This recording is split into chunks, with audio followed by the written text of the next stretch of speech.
What if the most powerful healing meals ever served weren't designed in a hospital kitchen or prescribed by a nutritionist with a clipboard? What if they were prepared thousands of years ago, eaten by prophets, patriarchs, and ordinary families just trying to survive in some of the hardest conditions on Earth? And what if those same meals, still written down in Scripture, still available to anyone who wants them, are being quietly validated by researchers who keep arriving at the same conclusion? These people knew exactly what they were doing. Today, we are walking through 10 biblical meals prepared, eaten, and sometimes miraculously provided in the pages of the Bible. And every single one of them carries a nutritional logic that modern science is still catching up to. Stay with me all the way to the end, because meal number 3 is the only meal in Scripture that includes a complete recipe, listed ingredient by ingredient. And meal number 1, eaten on the most significant night in Israelite history, combines 3 specific foods whose biochemistry works together in ways that no single modern supplement can replicate. If you believe the people who wrote the Bible were paying attention to what sustains life, hit the like button and subscribe. Let's begin the countdown. Number 10. Coriander-spiced millet porridge, the manna-inspired breakfast. We start with a meal inspired by one of the most unusual foods ever described in Scripture. In Exodus chapter 16, when the Israelites are wandering through the wilderness with nothing to eat, God sends them a food they have never seen before. The text describes it carefully. White, small, round, appearing with the morning dew. And when the people try to describe it, they reach for the nearest visual comparison they have. It looked, they said, like coriander seed. Now, we cannot recreate manna, but we can recreate something very close to what that passage is pointing at. A simple, warming, fortifying breakfast built on coriander seed and ancient grain. Start with whole millet. One of the oldest grains cultivated by human beings, naturally gluten-free, rich in magnesium, phosphorus, and manganese, and carrying a kind of fiber that research has linked to improved gut health and blood sugar stability. Cook the millet slowly in water or goat's milk. Then add ground coriander seed, one of the oldest cultivated spices in the world, named directly in Scripture, and used for thousands of years for digestion, blood sugar, and calming the nervous system. Finish the bowl with raw honey, a drizzle of olive oil, and a handful of crushed almonds. What you have now is a breakfast that delivers slow-burning energy, mineral density, and quiet anti-inflammatory support, all in a combination the ancient world would instantly recognize. The manna itself was miraculous, but the food that inspired its description was ordinary. And that is a pattern we will see again and again on this list. The extraordinary hides inside the ordinary, if you know where to look. Number 9. Wild honey and carob pod bowl. The wilderness prophet's meal. In Matthew chapter 3, we meet John the Baptist in the wilderness of Judea. He is described not by his possessions, but by what he ate, locusts and wild honey. Many scholars note that the word translated as locusts may also have referred to the carob pod, the long, sweet brown seed pod from the Ceratonia siliqua tree, still called St. John's bread across the Mediterranean precisely because of this tradition.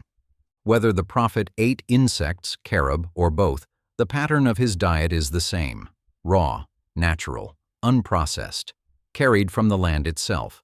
Start with raw carob powder, naturally sweet, caffeine-free, and used for centuries across the Mediterranean for digestion and gentle nourishment. Combine it with raw, unfiltered honey, not the heated, processed syrup most grocery stores carry. Real honey, cloudy, possibly crystallized, still containing its enzymes and the natural antimicrobial compounds the bees themselves produce. Research has examined raw honey's activity against a surprising range of bacteria, including certain strains that have grown resistant to some pharmaceutical antibiotics. Add Greek yogurt or goat's milk yogurt as the base, layer in fresh berries if you can get them, and finish with a scattering of seeds, flax, sesame, or pumpkin. John the Baptist did not eat for pleasure. He ate to stay alive in a harsh land while doing hard spiritual work. And what he reached for shared one quality. It came straight from creation, unprocessed, undiluted, and carried complete nutrition with nothing wasted. That is a principle worth remembering every time we sit down at a modern table. Number 8. Abigail's provision spread, the peacemaker's plate. One of the most overlooked meals in the Bible comes from a woman who saved her entire household through hospitality. In 1 Samuel chapter 25, David is preparing to wipe out a family after being insulted by a foolish man named Nabal. Nabal's wife Abigail, described in the text as both beautiful and intelligent, intercepts David with a carefully prepared spread of food. The text lists what she brought with unusual precision: bread, wine, roasted grain, raisins, figs, dressed lamb. This was not a random assortment. This was a deliberately composed feast chosen to calm a furious army and buy peace. Roasted grain, probably barley or wheat parched over an open fire, concentrates minerals, makes the grain shelf-stable, and delivers slow-burning energy across hours. Ancient armies and long-distance travelers lived on it for exactly that reason. Raisins carry the same polyphenol compounds that researchers have been studying in fresh grapes and red wine for decades. Figs are mineral-dense and fiber-rich, functioning as a daily supplement in a culture that had no supplements. Lamb, dressed and roasted, delivers complete bioavailable protein, vitamin B12, zinc, and the most absorbable form of iron available from any food. Abigail did not need a nutritional textbook. She needed David fed, calm, and rational. And what she brought, carbohydrates for energy, protein for stability, polyphenols for cardiovascular calm, minerals for cognitive clarity, is exactly the kind of spread a modern sports nutritionist would compose for an athlete before a critical moment. A wise woman knew what to put in front of a desperate man. 3,000 years later, we can still learn from her plate. Number 7. Elijah's hearth cake, the angel's recipe. In 1 Kings chapter 19, the prophet Elijah has collapsed under a juniper tree in the wilderness. He is exhausted, afraid, ready to give up, convinced his entire ministry has failed. And the text records what happens next with striking simplicity. An angel touches him, points to food, tells him to eat. What is there? A cake baked on hot stones and a jar of water. Twice. Eat, rest, eat again. And then, the text says, he walked 40 days on the strength of that meal. What was this cake? Most scholars reconstruct it as a simple flatbread of stone-ground whole grain, likely barley, cooked directly on hot coals. Barley contains beta-glucan fiber, the same compound for which the FDA now permits specific cardiovascular health claims on modern food labels. It forms a thick gel in the digestive tract, slowing glucose absorption, binding cholesterol, and feeding the beneficial bacteria in the gut. You can recreate this at home. Grind whole barley or spelt into a coarse flour. Mix with water and a pinch of salt. Form into small, flat rounds. Cook on a hot cast iron pan or over an open fire until golden on both sides. Eat with a cup of cold water, exactly the way Elijah did. The angel did not give Elijah a complicated recipe or a complex spiritual program. He gave him real food and real rest, and on that simple provision, a prophet who was ready to give up walked for 40 days. Sometimes restoration is not about adding more. It is about returning to what is essential. Number 6. Abraham's hospitality feast, the patriarch's welcome meal. In Genesis chapter 18, 3 travelers approach Abraham's tent in the heat of the day.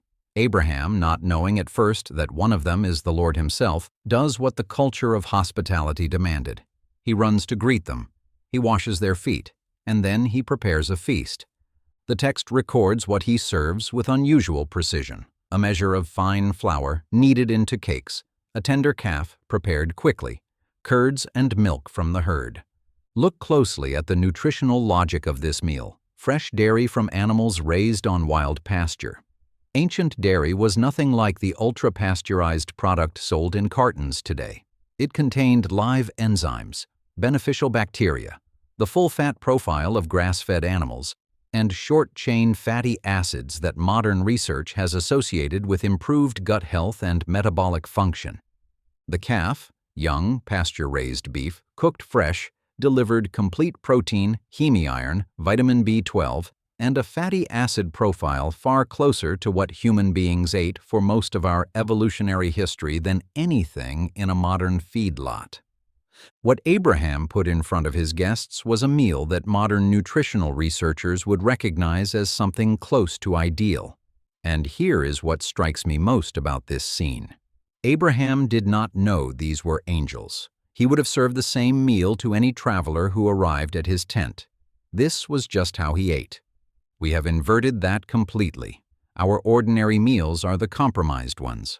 The biblical pattern was the opposite. Daily food was real food. And when something sacred arrived, you simply shared what you already ate. Number 5. Esau's Red Lentil Stew, the Birthright Bowl. In Genesis chapter 25, we find one of the most consequential meals in the entire Bible. Esau comes in from the field, exhausted and starving. His brother Jacob has been cooking a pot of red lentil stew. And Esau, overcome by hunger, trades his inheritance, his birthright as the eldest son, for a single bowl of it. The story is usually read as a warning about impulse and appetite, but it also tells us something about the food itself. What Jacob was cooking carried such an aroma, such a density of comfort and sustenance, that a man traded generational wealth for it. Red lentils are among the oldest cultivated foods in human history. They cook faster than most legumes, deliver plant protein, complex carbohydrates, significant iron, folate, and magnesium, all in one bowl. Lentils contain a specific kind of fiber that forms a slow-release carbohydrate matrix. This is why lentil-based meals produce remarkable satiety. They fill you deeply. They calm hunger rapidly. They sustain energy over hours rather than minutes.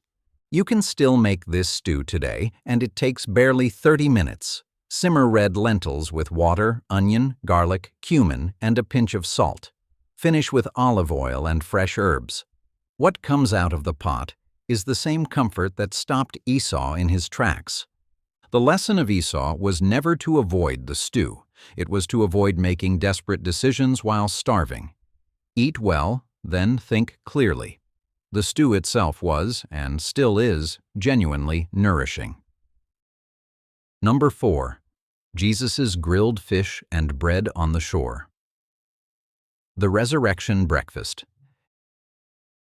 In John chapter 21, one of the quietly most beautiful scenes in all of Scripture unfolds on the shore of the Sea of Galilee. The disciples have been fishing all night and caught nothing.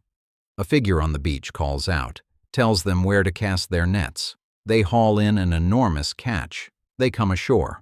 And Jesus, already there, has built a charcoal fire with fish cooking on it and bread prepared. The resurrected Christ's first recorded act in that scene is to make breakfast, grilled fish, fresh bread, and he feeds his friends before saying anything else of significance.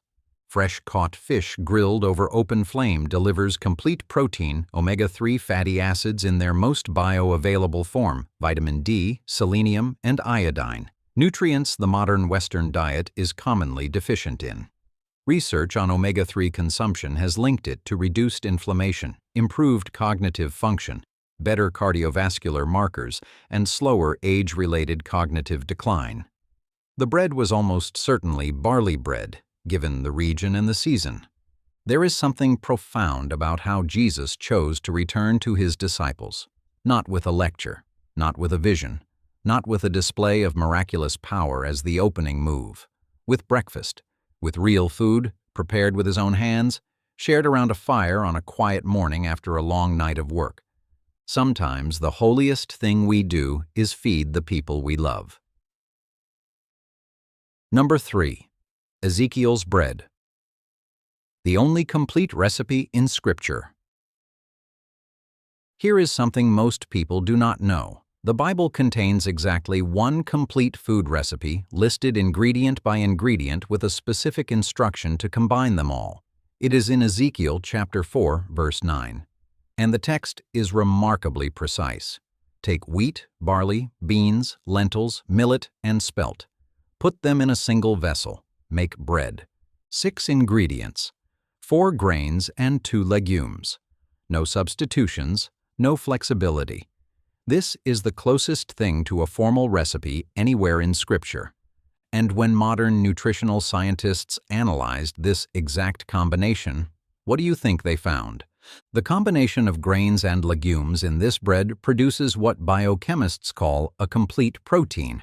Grains on their own tend to be low in the amino acid lysine. Legumes on their own tend to be lower in methionine.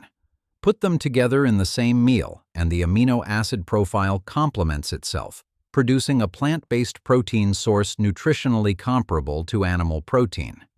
This is not obvious. No one working from intuition alone would land on exactly these 6 ingredients in roughly these proportions, and yet 3,000 years ago, Ezekiel was instructed to combine them, and the resulting bread carries a nutritional profile that modern plant-based researchers try to engineer their products to match.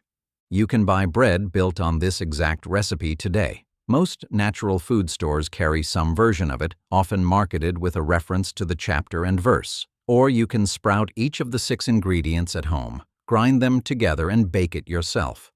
What makes this meal remarkable is not any single ingredient. It is the combination. And the fact that the combination appears in Scripture with such specificity suggests that the people preserving this text understood something they wanted future generations to remember. They were right to write it down. Number 2. Daniel's pulse and water. The 10-day test. In Daniel chapter 1, we find one of the most interesting nutritional experiments ever recorded. Daniel and 3 companions have been taken into the palace of King Nebuchadnezzar and selected for training in the king's service. They are offered the king's rich food and wine, and Daniel refuses. Instead, he asks for pulse and water. Pulse, in Older English, simply meaning plant-based food. Legumes, grains, vegetables, the food of the poor, not the rich. He proposes a test, 10 days on this simple diet, then compare his appearance and strength to those eating the king's food. The official, reluctantly, agrees. 10 days later, the text records the outcome with striking simplicity. Daniel and his companions appeared healthier, stronger, and better nourished than all the young men eating the royal feast. Read that again carefully. This is a documented short-term nutritional comparison, preserved in Scripture, with a measurable outcome that contradicted expectation. What was in Daniel's diet? Almost certainly lentils, chickpeas, beans, whole grains, and vegetables, prepared simply. The things the palace considered beneath royalty. Plant-based diets built around whole legumes and grains deliver slow-burning carbohydrates that stabilize blood sugar rather than spiking it. They provide generous fiber that feeds gut bacteria and reduces inflammation. They carry antioxidant compounds that protect cells from oxidative damage. And critically, they do not deliver the excess refined fats, refined sugars, and alcohol that the king's table almost certainly contained. Daniel was not just making a religious point, he was running an experiment, and what he observed in those 10 days matches what long-term population studies keep finding today. 10 days. That is all Daniel asked for. It might be all you need, too. Number 1. The Passover lamb with bitter herbs, the meal that remembers.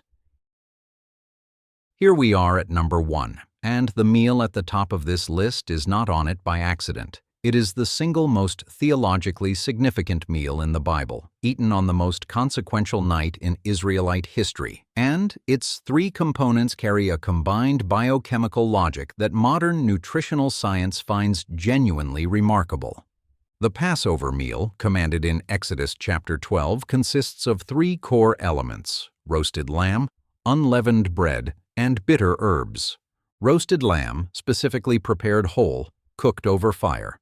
Complete protein, heme iron, B12, zinc, and in pasture-raised animals, a fatty acid profile that matches remarkably well with the physical demands of a population about to walk hundreds of miles across difficult terrain. This meal fueled an exodus. Unleavened bread, specifically matzah. Flour and water, nothing else. No yeast, no sugar, no oil, no salt. It is the simplest possible bread. And it is also the most digestively gentle. Without yeast fermentation, there is nothing that would have weighed down travelers who needed to move quickly. This is practical wilderness food disguised as religious commandment. And then the bitter herbs. This is the component most people skip past: the garnish on the cedar plate, the small pile of something sharp next to the lamb. But look closely at what bitter herbs actually are, biochemically. Across the Mediterranean and Middle East, the traditional bitter herbs of Passover include horseradish, romaine, endive, chicory, and sometimes dandelion. Every single one of these plants contains bitter compounds, specifically sesquiterpene, lactones, that stimulate bile production, liver function, and digestive enzyme secretion. Eat bitter herbs before or alongside a rich meat meal, and your digestive system prepares itself for the work ahead. The bile that the bitter compounds trigger helps break down the fat in the lamb. The enzymes improve protein digestion. Three foods: lamb for protein and minerals, unleavened bread for quick, clean energy, bitter herbs for digestive support and liver function. Together, they form a meal engineered for exactly what the first Passover demanded: a long, fast, physically demanding journey starting the next morning.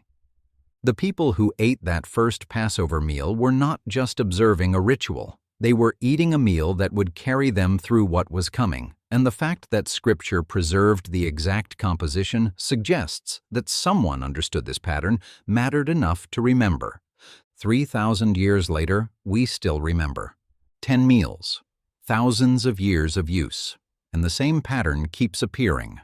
None of these meals required a laboratory to design. The people who ate them had no nutritional databases, no double-blind studies, no peer-reviewed journals. What they had was generations of careful observation. What made people strong, what carried families through illness, what sustained travelers across difficult terrain. They noticed, they wrote it down, they preserved it. And modern science, with all its instruments and methodologies, keeps arriving at the same conclusions that the writers of Scripture were recording through sustained human experience. Here is what I want you to take from this video. Good food is not complicated. The healing your body is looking for is not behind a counter at an expensive health store. It is in simple meals prepared from real ingredients. Grains that have not been stripped, meats from animals raised on pasture, fruits and vegetables in season, fresh herbs, good oil, clean water. The people in the Bible were not eating for entertainment. They were eating to live. Tell me in the comments, which of these 10 meals surprised you most? Was it Daniel's 10-day test, where a simple plant-based diet outperformed a royal feast? Was it Ezekiel's bread, the only complete recipe in Scripture? Or was it the Passover meal, whose three components turn out to form a perfectly designed digestive system? I reply to every comment, and I want to know which one spoke to you. If you have not subscribed yet, now is the time. Hit subscribe and ring the notification bell so you do not miss what is coming next. Until next time, eat real food, give thanks, and remember that the oldest knowledge is often the most reliable.